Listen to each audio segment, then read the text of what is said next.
Сәлем баршаларыңызға. Бүгін сіздермен Ферізбен қалай жалғыз корольге қалған кезде қалай жылдам мат қоямыз, сол туралы көрсетем.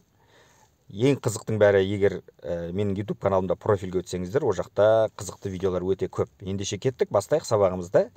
Жалпы корольге осындай жалғыз қалған кезде, король осындай жақын тұрған кезде дәл алдынан қойыңыздар, түзу қойыңыздар. Өйткені астынан бір клетка төмен, жоғарыдан қоюға болмайды, себебі король қашып кетеді. Түсінікті деп ойлаймын. Мына жерден G2 нүктесіне қоямыз. Корольдің астыға және үстіге жолдарын жабамыз. Мына жерде дәл алдынан қоямыз. Міне көрдіңіздер. Мына жерде енді короліміз алыста тұр, сол себептен барынша жақындатамыз ферзді. Міне барынша жақындатсаңыздар мүмкіндік зор. Мына жерден король жақын тұрғаннан кейін дәл алдынан қоямыз. Дәл алдынан қоямыз. Жейміз. Дәл алдынан қоямыз. Сәл алыстан қоямыз.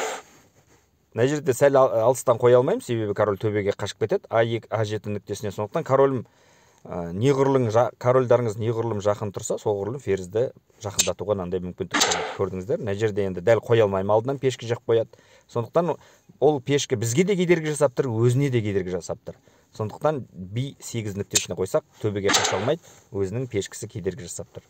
Мына жерде дәл алдынан қоямыз. Екі ферзь болған кезде бұндай жағдайда не істейміз?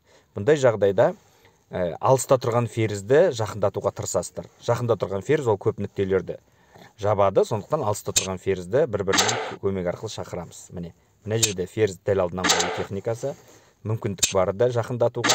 Міне осылай шеше бересіздер. Ең бастысы каналға тіркеліп, лайк басуды ұмытпаңыздар.